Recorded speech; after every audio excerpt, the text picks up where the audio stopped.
Hüseyn ibn Əlinin şəhadətindən sonra Peyğəmbər tənha qaldı, yəni sünnət tərk edildi. Əsbəhə Rəsulullah mevturan və əsbəhə Kitabullah məhcura. Quran cəmiyyətdən uzaqlaşdı və insanların düşüncələrindən ayrı qaldı. Həzrət İmam Səccad əleyhissalam buyurur ki, Aşura gecəsi olduqda, gördüm ki, atam hamını çadıra yıxdı. Buyurdu ki, cənablar, sabah bu çöllükdə ölümdən başqa bir şey yoxdur. Kim burada qalsa, onu da öldürəcəklər. Onların dərdi mənimlədir, sizinlə işləri yoxdur. Mən beyyəti sizin öhdənizdən götürdüm. Kim getmək istəyirsə, çıxıb gedə bilər. Birinci kəs ki, ayağa qalxıb dedi, mümkün deyil səni tək qoyaq, Qəmər ibn Haşim idi.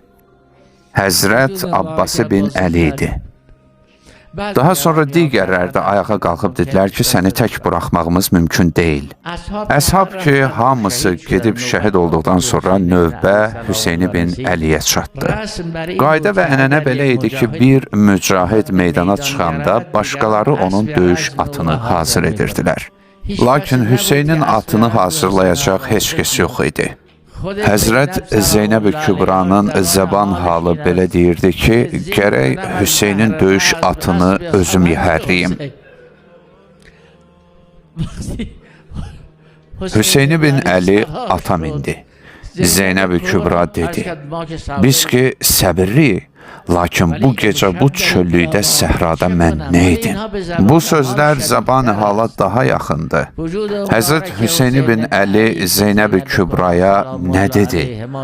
Lakin bu qədər var ki, Zeynəb göyə baxıb qəlbinin dərdini söyləyirdi.